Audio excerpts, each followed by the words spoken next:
찬송가 330장, 찬송가 330장입니다.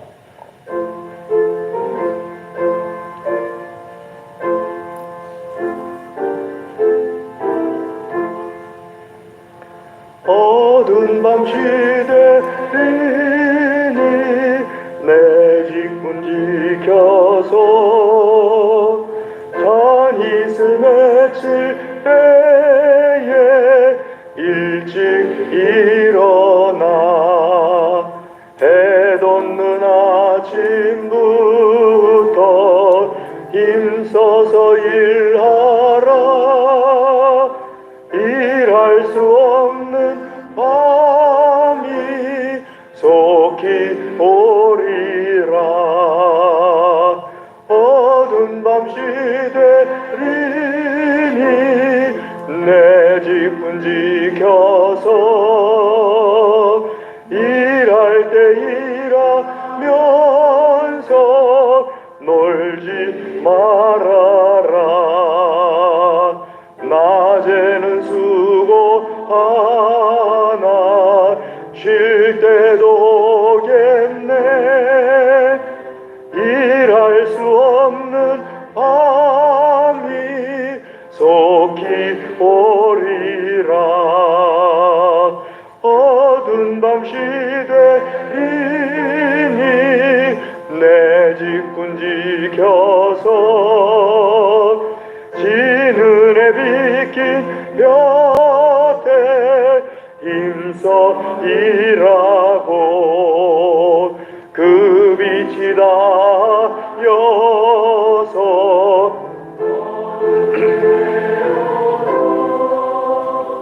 할 수만 있는 대로 힘써 일하라. 3절합니다. 어두운 밤 시대리니 내 직분 지켜서 지는 해 비낀 볕에 힘써 일하고 그 빛이 닿여서 어둡게 되어도 할 수만 있는 대로 힘써 일하라. 아멘. 우리 시간에 다 같이 예배를 위하여서 기도하겠습니다. 다 같이 기도하겠습니다. 할렐루야. 하나님 감사합니다.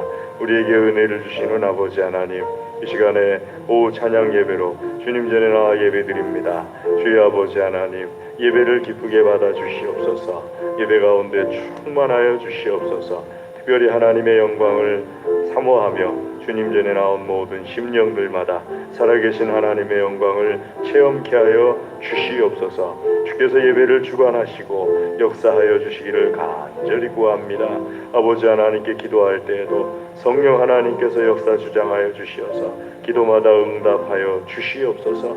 아버지 하나님, 악한 원수 마귀가 일절 틈타지 못하게 하시고 우리 속에 있는 모든 더러운 원수 마귀들이 다 쫓겨 떠나가게 하여 주시옵소서. 오직 성령 하나님께서 주장하시는 예배, 주장하시는 하나님의 사람들 다 되게 하여 주시옵소서. 예배의 시종을 주님께 의탁드립니다. 예수님의 이름으로 기도드리옵나이다. 아멘.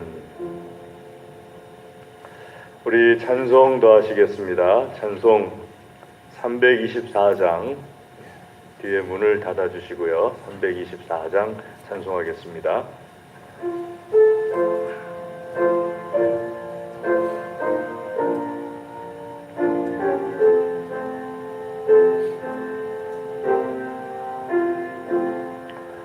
예수 나를 오라 하네.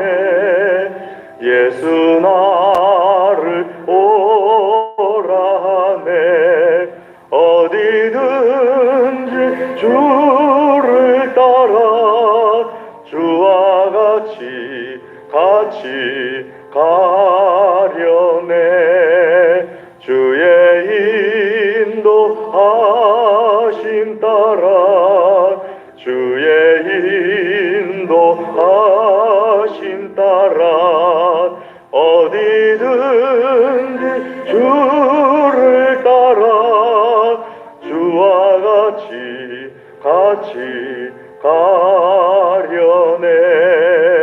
겟세마네 동산까지 주와 함께 가려 하네. 피땀 흘린 동산까지 주와 함께 가려네. 주의 인도하심 따라 주의 인도하심 따라 어디든지 주를 따라 주와 같이 가려네. 심판하실 자리까지 주와 함께 가려 하네. 심판하실 자리까지 주와 함께 가려네. 주의 인도하심 따라 주의 인도하심 따라 어디든지 주를 따라 주와 같이 가려네. 주가 크신 은혜 내려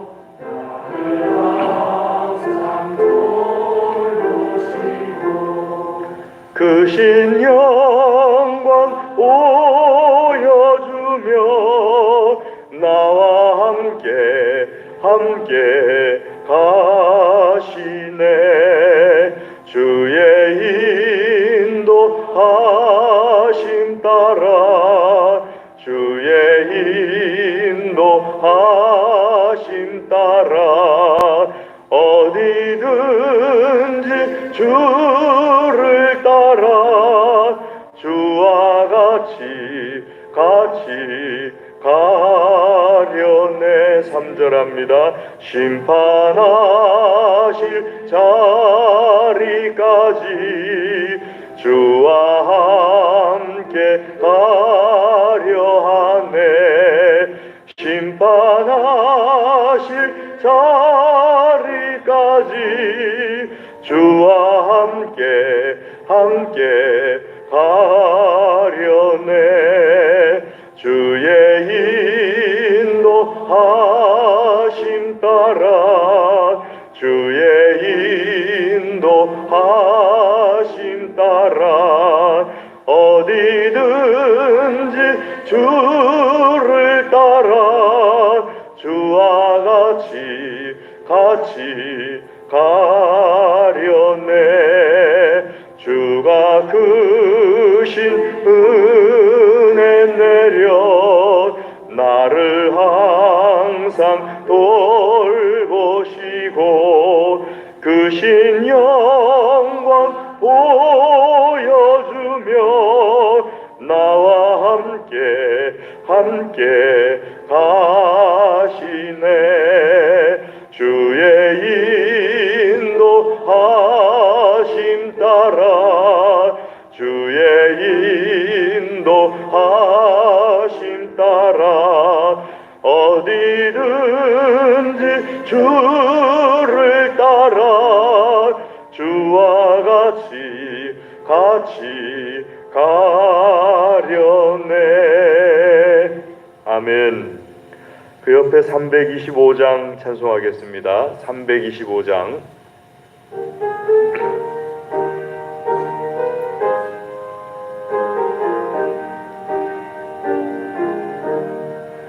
예수가 함께 계시니 시험이 오나 겁없네.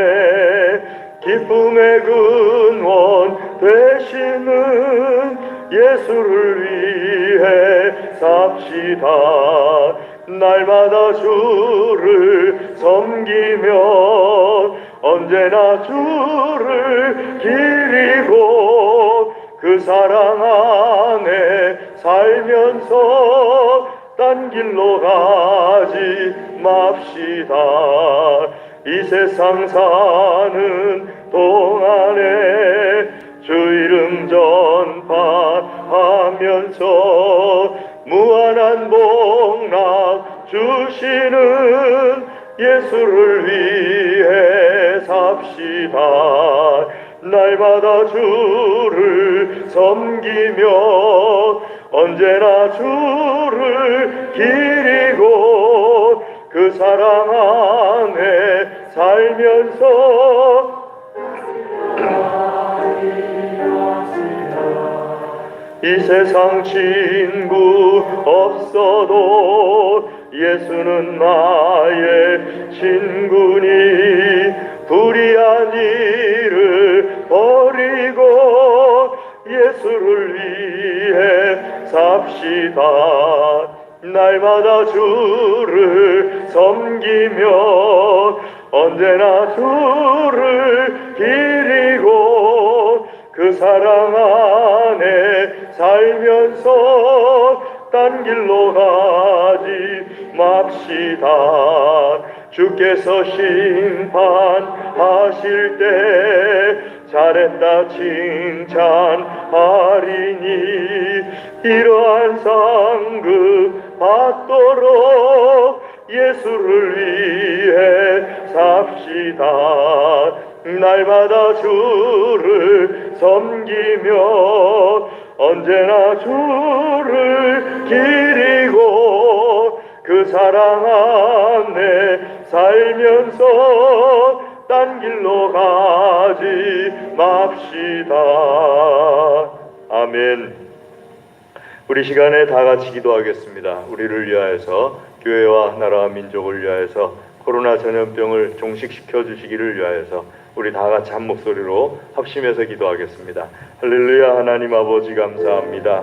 아버지 하나님, 이 시간에 우리의 기도를 들어주시옵소서. 주님 전에 간구하며 찬송하며 예배드리는 가운데 주님께 기도할 때 성령 하나님께서 강권적으로 역사하시고 기도마다 응답하여 주시는 은혜를 내려주시옵소서. 아버지 하나님, 무엇을 구하든지 믿고 구하는 모든 것을 받은 줄로 여기라고 말씀하셨사오니 이 시간 주의 말씀이 이루어지는 것을 체험케 하여 주시옵소서. 하나님 간절히 구합니다. 코로나 전염병을 종식시켜 주시옵소서. 주여 역사하여 주시옵소서. 종식시켜 주시옵소서. 아버지 하나님, 아버지 하나님께서 특별히 코로나 전염병 기간에 우리에게 믿음이 더욱 자라게 하여 주시옵소서. 더욱더 굳건해지는 기간 되게 하여 주시옵소서. 하나님 아버지, 이 기간 중에 특별히 하나님의 자녀들이 복을 받게 하여 주시옵소서. 이모저모로 주님이 주시는 복의 간증의 역사가 일어나게 하여 주시옵소서. 어려움 겪는 사람들에게 은혜를 베풀어 주시옵시고 수고하고 애쓰는 모든 의료진들과 공무원들에게 하나님 은혜를 내려 주시옵소서. 아버지 하나님 간절히 구합니다. 하나님께서 이 코로나 전염병을 종식시켜 주실 때 우리에게 더 좋은 일들이 풍성하게 일어나게 하여 주시옵소서. 아버지 하나님이여, 아버지 하나님이여, 우리나라 우리 민족을 불쌍히 여겨 주시옵소서. 복음화시켜 주시옵시고 축복하여 주시옵소서. 아버지 하나님, 참으로 주의 은혜로 살아가고 주의 은혜로 여기까지 왔음을 고백합니다. 오직 하나님께서 우리나라 우리 민족 위에 은혜를 베풀어 주심으로 인하여서만 우리나라 우리 민족이 살아나가고 또 미래도 하나님께 영광되는 축복의 시간이 열려질 것을 믿습니다. 아버지여, 우리 믿는 사람들이 깨어서, 교회가 깨어서 열심히 아버지 앞에 기도하고 믿음 생활 잘 할 수 있도록 주여 깨어있게 하여 주시옵소서. 아버지, 오직 하나님만을 의지하오니 주여 역사하여 주시옵소서. 아버지 하나님, 우리 모든 가정들을 축복하여 주시옵소서. 이 시간에도 주님 전에 나와서 기도하며 구하는 모든 것마다 들어주시고 응답하여 주시옵소서. 하나님 아버지, 우리 동안교회 아버지께서 역사하시는 성령의 불타오르는 교회 되게 하여 주시옵소서. 할렐루야. 하나님 감사합니다. 이 시간 아버지 하나님, 우리의 모든 기도마다 다 들어주시고 응답하여 주실 것을 믿습니다. 하나님 영광 받아 주시옵소서. 특별히 우리에게 알지 못하여서 구하지 못하는 많은 것들이 있습니다. 주여, 이 모든 것들에 주의 은혜를 더하여 주시어서 우리는 알지 못하여서 구하지 못하였지만 하나님께서 다 채워주시고 축복이 되게 하여 주시옵소서. 주여, 우리를 축복하여 주시옵소서. 간절히 구합니다. 예수님의 이름으로 기도드리옵나이다. 아멘. 우리 하나님의 말씀, 요한복음 14장 1절부터 3절까지 말씀입니다.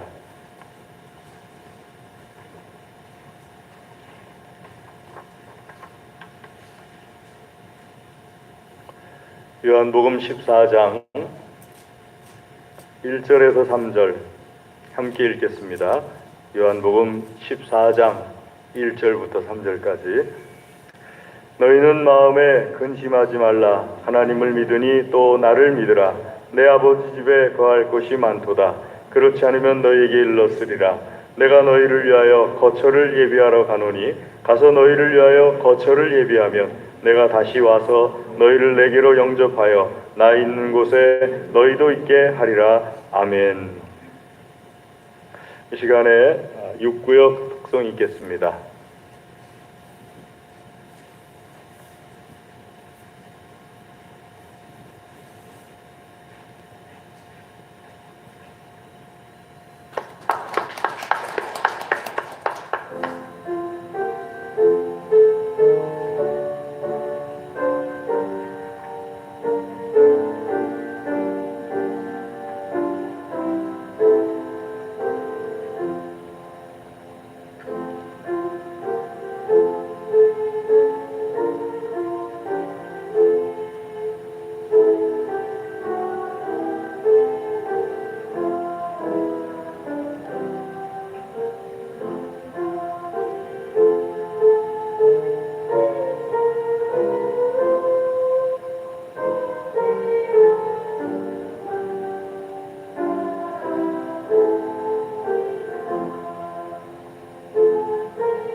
아멘.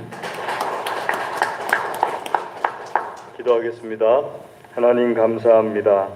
우리에게 이 시간에 찬양을 기쁘게 받아주시는 은혜를 내려주심을 감사를 드립니다. 이 시간 주의 말씀 듣기를 소원합니다. 하나님의 말씀으로 우리를 축복하여 주시옵소서. 간절히 구합니다. 예수님의 이름으로 기도드리옵나이다. 아멘.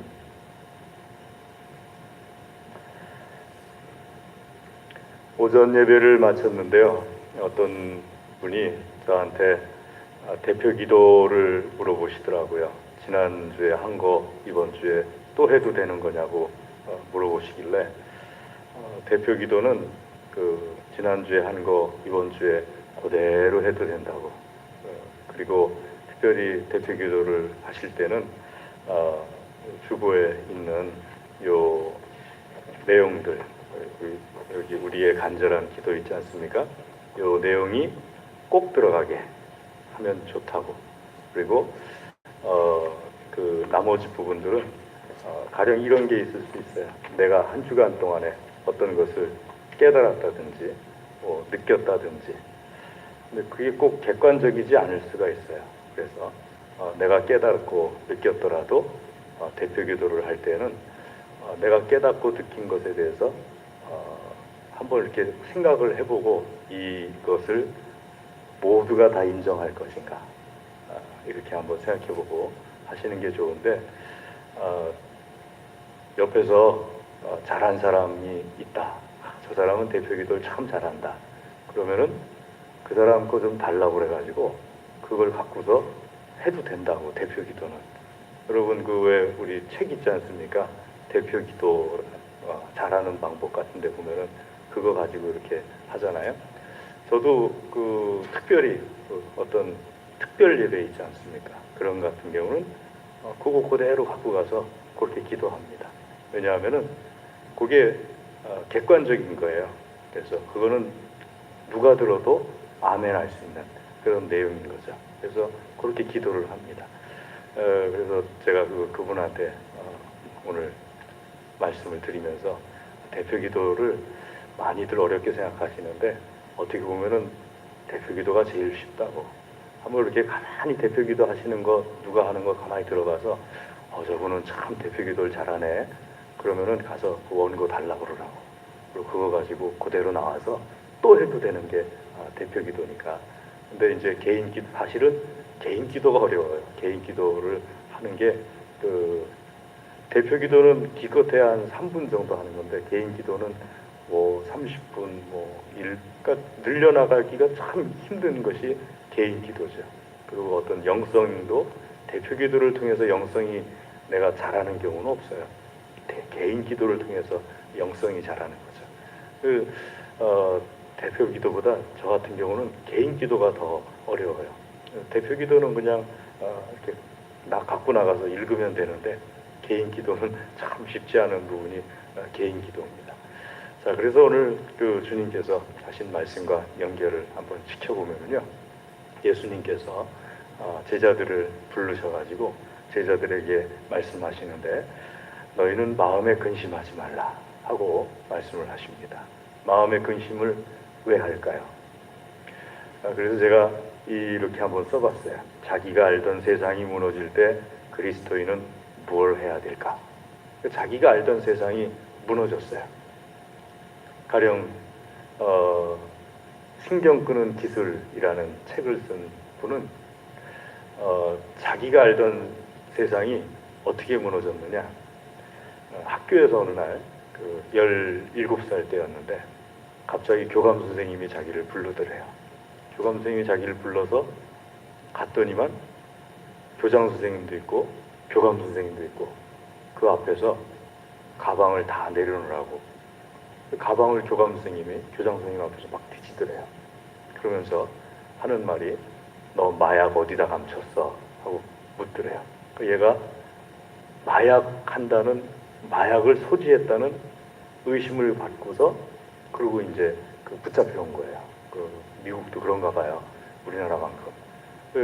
붙잡혀놨어요. 마약 어디다 놨어? 아무리 뒤져도 안 나와요. 그래서 자기가 말했대요. 나 마약 안 합니다.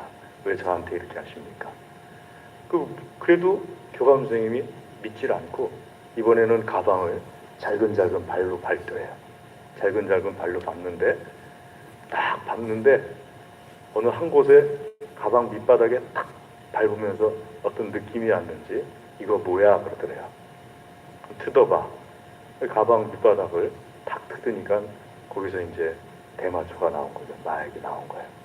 자기는 절대로 들키지 않을 거라고 생각하고, 그리고 자기는 그게 어떤 자기한테 위험이 있을 거라고 생각 안 하고 있는데 그걸로 퇴학당한 거예요. 학교를. 17살 때 퇴학을 당해가지고 그 다음부터는 이제 막 그 인생이 막 꼬꾸라지기 시작하는 거예요. 그래서 몇 년간 친구 집을 전전해 가면서 살기도 하고 막 그렇게 인생이 막 꼬꾸라지는데, 왜 우리말에 엎친 데 덮친 격이라는 말이 있잖아요. 그것만도 힘든데 자기가 퇴학한 지 얼마 되지 않아서 부모님이 이혼을 해버렸대요. 그리고 아버지는 아버지대로 또 어머니는 어머니대로 하는데 자기는 마약을 하고 그러니까 아버지 어머니가 자기를 데려가질 않는 거예요.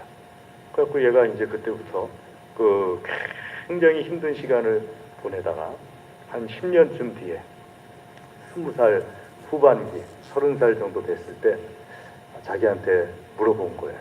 내가 왜 이렇게 살아야 되는가 하고 10년간 밑바닥 생활을 그냥 계속 하다가, 그러니까 어느 날 그 자기가 학교를 퇴학당할 거라고는 꿈에도 생각을 안 한 거죠.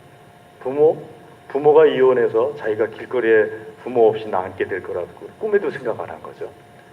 그러니까 두 개가 동시에 벌어진 거예요.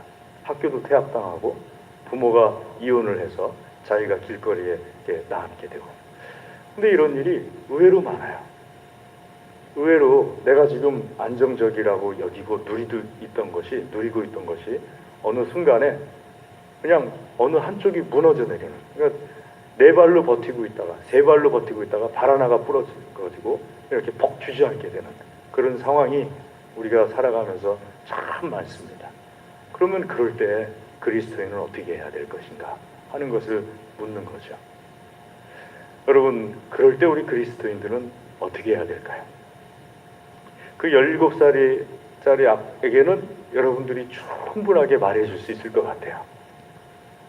네 인생은 앞으로 50년은 더 전성기로 보낼 수가 있고 50년 지나봤자 네 인생은 67세밖에 안 되니까 50년이란 시간을 허비하지 말고 지금부터 이렇게 준비하고 저렇게 준비하고 이것 준비하고 이것 준비해라 하면서 권면할 수 있을 것 같아요.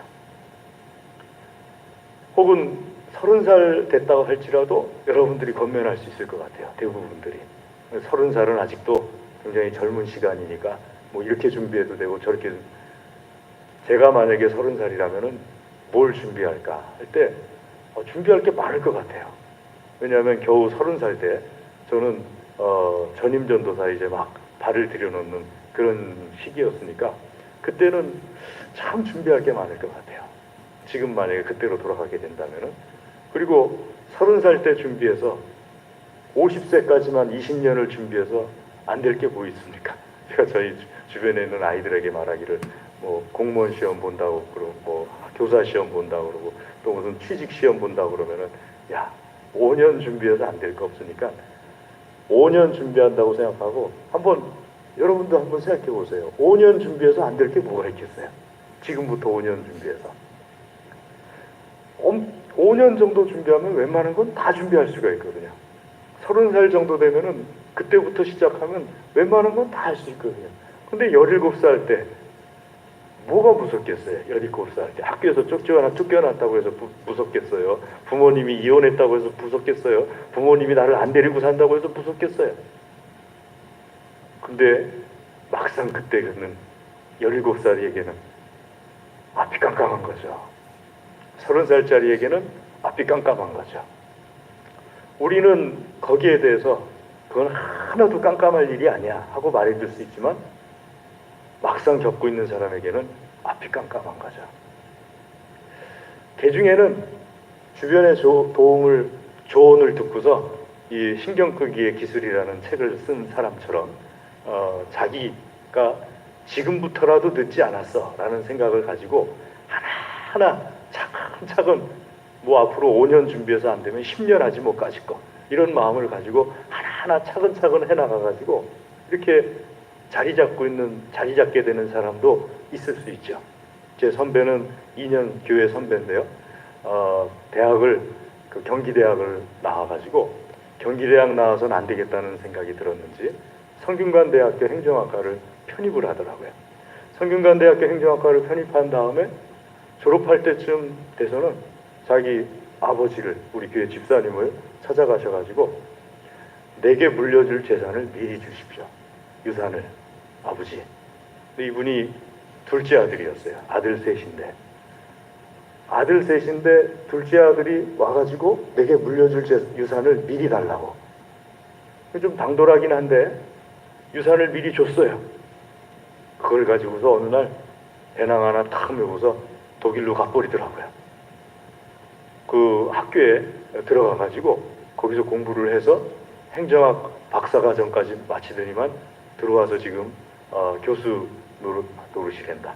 교수는 노릇이 아니죠. 죄송합니다. 교수님을 하고 계시는 분이 계시는데 어떻게 그 나이에 그걸 생각할 수가 있었을까요? 내가 앞으로 계획을 이렇게 세워야겠다 하고서 첫 단추는 내 마음에 들지 않았지만 두 번째 단추부터는 내가 내 마음에 들지 않게 하진 않겠다. 이런 마음을 가지고서 그냥 이렇게 그 자기 인생을 바꿔나가더라고요. 그래서 제가 생각할 때 그런 분들이 흔치 않지만 그런 절망적인 상황 가운데서도 누군가 어떤 조언을 해주면은 그걸 잊어먹질 않고 마음에 새기고, 마음에 새긴다는 우리 성경에서 많이 듣죠. 그 마음에 돌에 새기지 말고 마음에 새겨라 하는 표현처럼 마음에 새기고 매일같이 그것을 위해서 조금씩 해나가게 되면은 어느 순간엔 수없이 많은 실패자들 중에 몇 안 되는 그 자기 인생을 개척해 나간 그런 인물들의 이야기 가운데 하나가 되는 거죠. 자, 신앙도 똑같습니다. 여러분 신앙생활도 마찬가지예요. 오늘 제자들에게 예수님께서 말씀하신 십자가의 길에 대해서 말씀하시니까 제자들이 그 전까지는 이해를 못하다가 이제 슬슬 이해하기 시작했어요. 제자들이 혼란스러워하니까 예수님 말씀하시기를 너희는 마음에 근심하지 말라. 하나님을 믿으니 또 나를 믿으라 하면서 예수님을 믿어야 되는 것에 대해서 말씀을 하고 계십니다. 그러니까 절망적이에요. 이 제자들이 보통 사람들이 아니잖아요. 예수님 믿는 믿음을 가지고 집도 팔았죠. 전 재산 팔았죠. 가족들 다 버렸죠. 그리고 3년 6개월 동안에 예수님 곁을 이렇게 따라다닌 사람들 아니에요. 3년 6개월 동안 예수님 곁을 따라다닐 때 어떤 기대하고 그런 것이 있어서 예수님 곁을 따라다녔는데 예수님이 어느 날 나 이제 간다 그러고 혼자서 십자가에 못 박혀 죽어서 나는 이 세상에서 사라질 거다. 청천벽력이죠. 청천벽력. 우리보다 제자들이 훨씬 열악한 환경 가운데서 믿었어요. 우리는 그래도 성경을 읽고 부활에 대해서 믿지 않습니까? 제자들은 부활에 대한 믿음도 없어요. 부활을 경험해 보지도 않았어요. 자, 부활 전의 사람들이에요. 우리는 부활 후의 사람들이고요. 그 부활 후의 사람들보다 부활 전의 사람들이 예수님 믿기가 더 불리한 거예요. 우린 그래도 부활 사건을 체험하고 성경을 읽으면서 부활에 대한 믿음을 갖는데 이분들은 부활이 뭔지 상상도 안 가는 거예요. 그뿐입니까? 이 제자들은요, 십자가가 구원의 길이라는 것도 몰라요. 우리는 십자가 그러면은 십자가가 패배다라는 생각을 우리 기독교인들은 요만큼도 하질 않아요. 십자가를 상징으로 내걸긴 하지만은 십자가가 어떤 패배의 상징이라고 기독교인 중에 생각하는 사람이 있습니까? 그분 신앙 이상한 거예요. 십자가가 패배라고 생각한다면. 십자가를 통해서 우리를 구원해 주셨기 때문에 십자가가 우리의 상징인 거예요. 할렐루야. 근데 제자들은요, 십자가 체험도 없어요. 십자가 전의 사람들이에요. 십자가 말만 듣고 있는 거예요. 우리는 십자가 형벌을 본 적 없잖아요. 제자들은 봤어요. 십자가 형벌이 어떤 건지. 그 잔인하고 그 괴로운 그것 봤어요. 제가 어릴 적에 영화 중에 스파르타커스라는 영화가 있었습니다.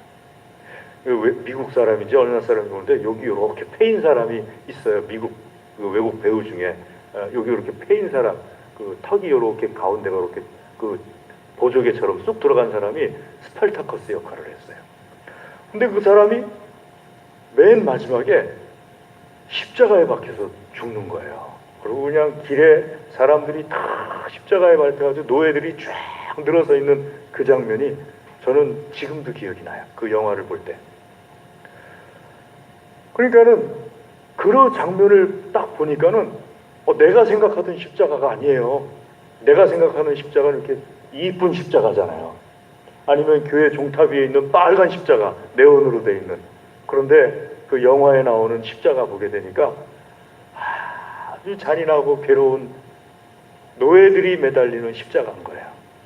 그걸 나는 영화로 봤지만 제자들은 현실 속에서 보고 있어요. 그러니 십자가를 예수님께서 지겠다고 그럴 때 얼마나 암담했겠어요. 그 십자가를 예수님이 진다고 하니까는요.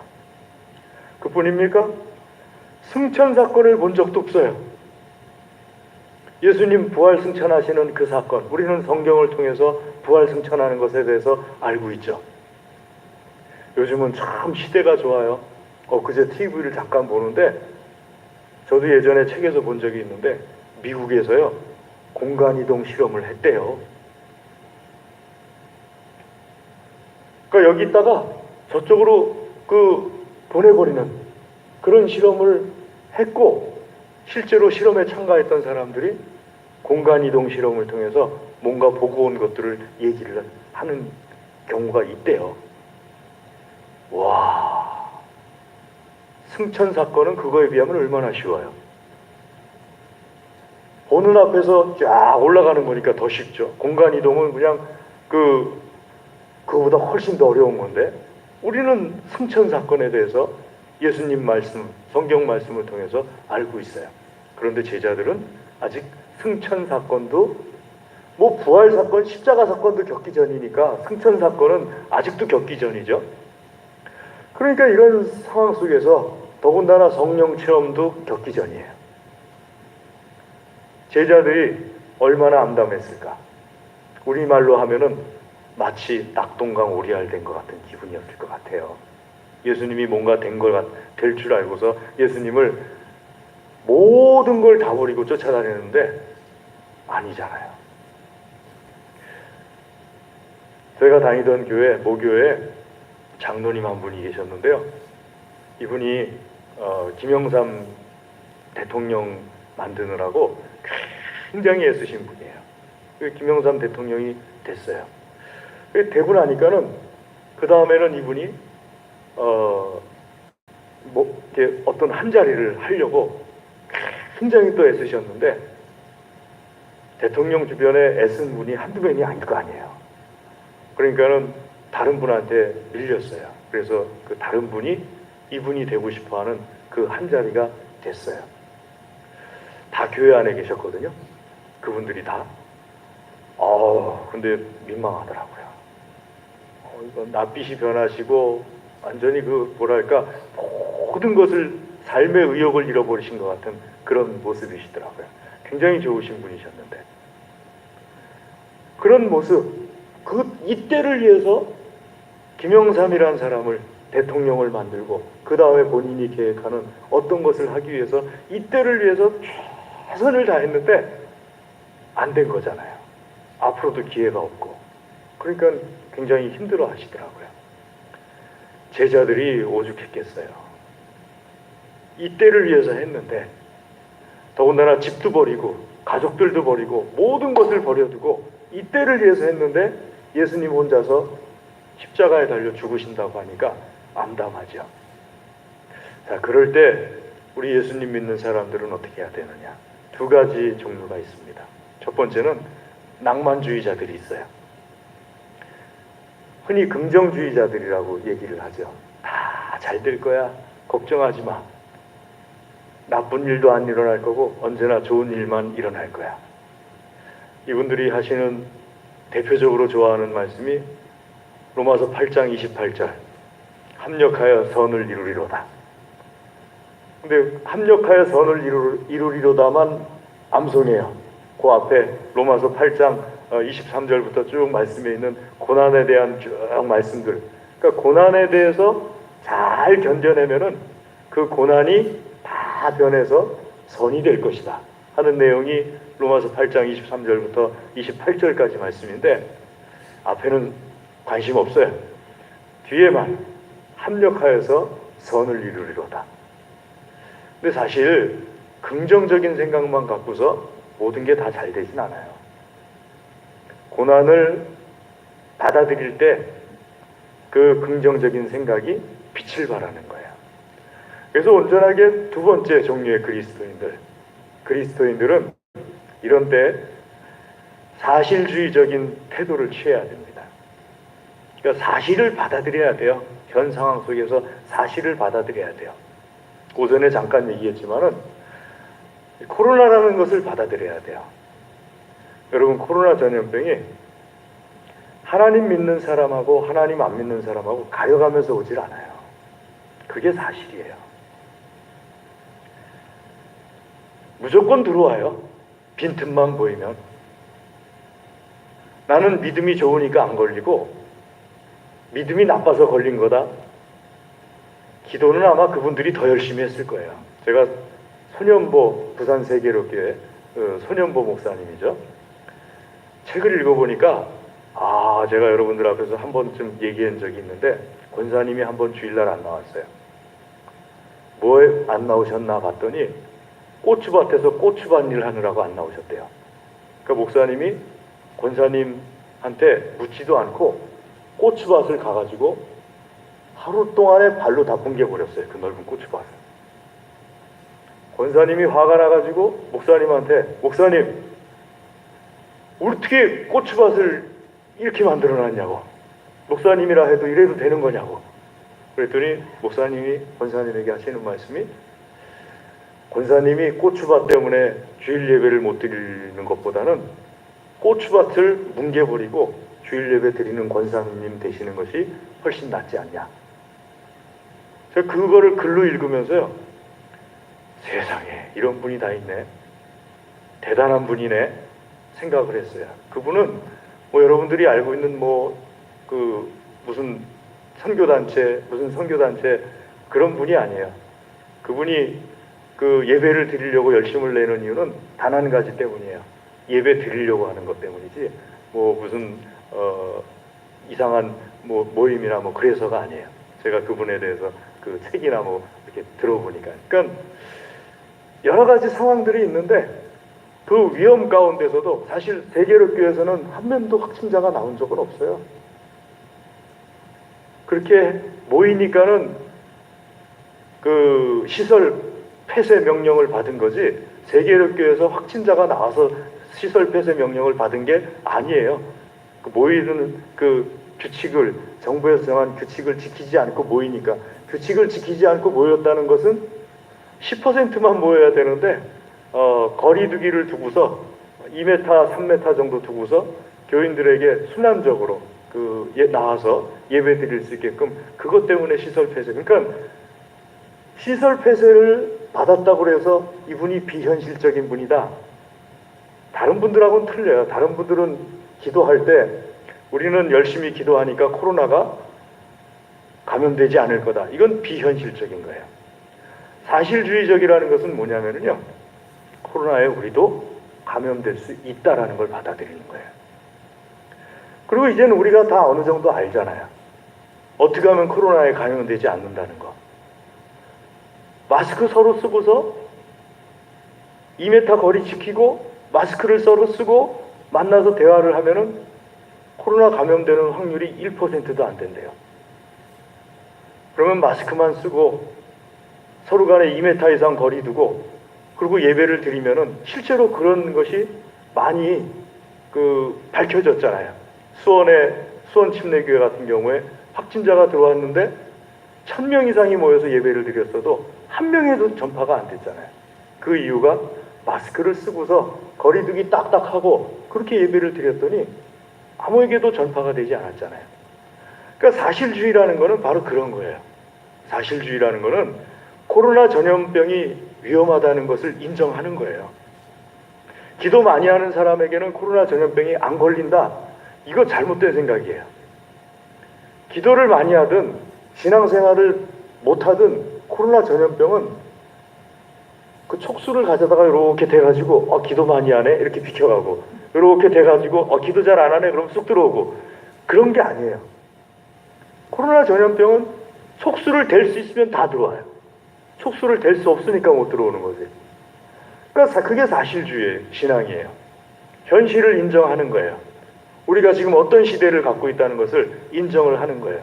그러면서 그 가운데서도 하나님에 대한 사실도 믿는 거예요. 현실적으로 이 세상에 돌아가는 모든 현상들을 이게 사실이다 그러면은 그냥 피하는 것이 아니고 인정한 다음에 그 가운데서 하나님 믿는 내가 하나님에 대한 믿음을 지켜나가는 것. 자, 하나님에 대한 믿음을 지키는데 어떤 믿음이에요? 첫 번째, 우리가 알아야 될 것이 무슨 믿음입니까? 부활에 대한 믿음이잖아요. 제자들은 몰랐지만 우리는 알잖아요. 십자가에 대한 믿음이잖아요. 승천에 대한 믿음이고요. 재림에 대한 믿음이잖아요. 아멘. 그러니까 이 믿음을 지키는 거예요. 이 세상 속에서 이 세상의 코로나 상황이다. 이 세상의 사실도 인정하고 그런 속에서 내 믿음이 흐트러지지 않도록 지키는 거죠. 그리고 오늘 예수님께서 한 가지를 더 제시를 해요. 거처를 예비해 두겠다 하고서 2절 뒤에 보시면은 너희를 위하여 거처를 예비하러 가노니. 거처를 예비하러 간다. 어떤 거처일까요? 어떻게 생겼을까요? 알지 못하죠. 우리가 기껏 상상해봤자 제가 어릴 적에는 동네 맨션 아파트가 한 군데밖에 없었어요. 그래가지고 맨션 아파트에 가면은 엘리베이터라는 것이 있어서 엘리베이터를 타고서 올라갔다 내려갔다 올라갔다 내려갔다 재미가 그게 쏠쏠해요. 맨션 아파트 타고 어린 시절에 엘리베이터 타고 올라갔다 그때는 뭐 못하게 하는 게 없었어요. 올라갔다 내려갔다 했는데 어느 날 교회 나가서 하나님의 나라에 거처할 곳이 많다 하니까는 제 머릿속에 맨션 아파트구나 하는 생각이 확 들어오더라고요. 엄청나게 많은 거처가 지어져 있는 거구나 하고 생각이 확 들어오더라고요. 그래서 시골에 있는 제 사촌한테 걔도 예수님을 믿길래 하나님 나라에 거처할 곳이 많대. 그랬더니 걔는 뭐라 그러면 99칸 집이야 그러더라고요. 걔는 맨션을 본 적이 없거든요. 그러니까 99칸 구중대궐 같은 집이야 그러더라고요. 그래서 제가 쉬어봤더니 99칸 갖고는 좀 감당하기 힘들 것 같은데 그래도 맨션이어도 감당이 되지 않을까? 지금은 제 생각이 바뀌었어요. 또 하나님 나라에 거처할 곳이 많도다. 예수님께서 거처할 곳을 준비하셨다 할 때 제 생각 가운데는 시간 공간을 싹 지워버렸어요. 무제한으로 예수님 믿는 사람들을 위해서 이 한 군데 안에도 여기 있는 모든 사람들을 다 집어넣고도 남게 만드는 그런 기술 예수님에게 없겠어요? 당연히 있겠죠. 요만한 점 안에도 하나님이시라면 우리의 모든 것을 다 집어넣고도 널널하게 남겨두실 수 있을 거예요. 굳이 우주 밖에서 망원경 갖고 찾지 않아도 돼요. 하나님이시라면 그렇게 하실 수 있어요. 그것을 준비하시는 예수님, 나의 것을 준비하시는 예수님에 대해서 이 사실을 사실로 믿어야죠. 그러니까 우리가 예수님께서 거처할 것을 준비하러 간다. 예비한다는 말이 준비한다는 뜻입니다. 준비하러 간다 할 때 나는 어디쯤 있을까? 내 집은 어느 곳일까? 내가 가지고 있는 생각, 상상력의 한계 안에서 내가 가지고 있는 집을 예수님께서 준비하시는 집을 상상할 수밖에 없는데 제가 지금 말한 요만한 점 안에도 다 집어넣을 수 있다는 것도 이것도 언젠간 깨질 것 같아요. 이것도 사람이 생각할 수 있는 한계 안에서 생각하는 거니까요. 분명한 사실은 예수님께서 나를 위해서 준비하시고 계셨다 하는 사실이에요. 아멘. 때문에 우리 예수님 믿는 사람은요, 삶 가운데서 내가 알고 의지하던 세상이 무너진다 할지라도 내가 알고 있던 세상이 무너졌다 해서 내 생활이 멈춰버리면 안 됩니다. 기독교인은 기본적으로 신앙생활 아닙니까? 교회 안에서도 신앙생활이지만 교회 밖에서도 신앙생활이잖아요.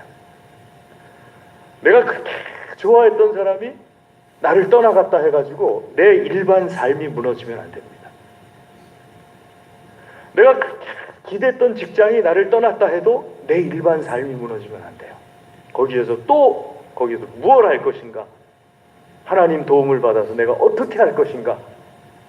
최선을 다해서 내 삶 모든 것 하나하나를 내가 알고 있는 그 위대한 예수 그리스도의 진리를 드러낼 수 있는 삶의 방편으로 삼는 것을 멈추면 안 됩니다. 목사님, 내가 요즘 너무 충격을 많이 받았잖아요. 내가 요즘 이렇게 할 만도 하잖아요. 예, 충격을 많이 받고 그렇게 할 만도 하면 그렇게 해도 돼요. 그런다고 해서 하나님께서 너 왜 그러니 하면서 하나님이 나에 대해서 어떤 것을 거두어 가시진 않아요. 그러나 하나님을 기쁘시게 해드리길 원한다면요, 나를 구원해 주신 나의 아버지 하나님을 기쁘게 해드리기를 원한다면은 내 일상이 어떤 충격에서도 흔들리지 말아야 돼요. 내가 기대는 것이 다 무너진다 할지라도, 터가 무너지면 의인이라도 무엇을 할 수 있을까 하고 시편 기자가 말할 때 그 뒤를 이어서 한 말씀이 믿음 안에서의 삶을 강조하고 있거든요. 터가 무너진다 할지라도, 여러분, 터가 무너지면 내가 뭘 할 수 있을까요? 아무것도 할 수 없지만 하나님의 사람들은요, 자기가 터를 무너뜨리고 하나님을 따라 나온 사람들이 하나님의 사람들로서 빛을 드러내는 거예요. 아브라함, 터가 무너져서 나온 게 아니에요. 자기가 터를 무너뜨리고 하나님을 따라 나온 사람이에요. 제자들, 터가 무너져서 예수님 따른 게 아니에요. 자기가 터를 무너뜨리고 예수님을 따라 나간 사람들이에요. 우리가 터가 무너지는 것으로 불안해하거나 근심하지 말기를 주의 이름으로 권면합니다.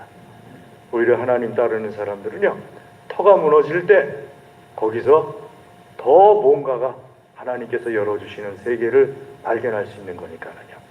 오늘 이 1절부터 3절까지 말씀을 쭉 나누시면서 거처를 나를 위해서 준비하시는 우리 예수님, 내가 터가 무너진다 할지라도 예수님에 대한 믿음이 흔들리지 않기를 주의 이름으로 권면합니다. 기도하겠습니다. 하나님 아버지, 감사합니다. 주의 시간, 주의 말씀으로 우리의 믿음이 자라게 하여 주시옵소서. 특별히 우리가 의지하고 또 우리가 기대던 그 어떤 것이 무너진다 할지라도 하나님의 사람으로서 삶 가운데서 예수 그리스도의 진리를, 사실을 드러내는 삶을 살아가는 믿음의 사람들 다 되게 하여 주시옵소서. 간절히 구합니다. 예수님의 이름으로 기도드리옵나이다. 아멘.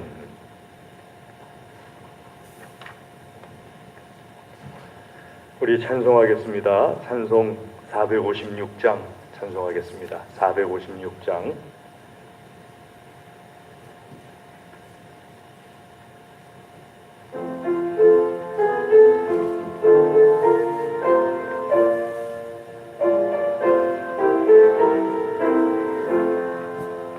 거친 세상에서 실패하거든 그 손 못 자국 만져라. 고된 일 하다가 힘을 얻으리 그 손 못 자국 만져라. 그 손 못 자국 만져라. 그 손 못 자국 만져라. 주가 널 지키며 인도하시리. 그 손 못 자국 만져라. 내가 어둠 속을 걸어갈 때에 그 손 못 자국 만져라. 주가 참 평안을 내게 주시리. 그 손 못 자국 만져라. 그 손 못 자국 만져라. 그 손 못 자국 만져라. 주가 널 지키며 인도하시리. 그 손 못 자국 만져라. 내가 부활의 주 따라가려면 그 손 못 자국 만져라. 내가 주 안에서 길이 살리라. 그 손 못 자국 만져라. 그 손 못 자국 만져라. 그 손 못 자국 만져라. 주가 널 지키며 인도하시리. 그 손 못 자국 만져라.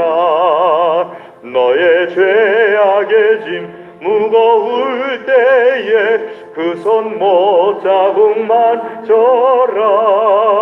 마음 문 열고서 주를 모셔라. 그 손 못 자국 만져라. 그 손 못 자국 만져라. 그 손 못 자국 만져라.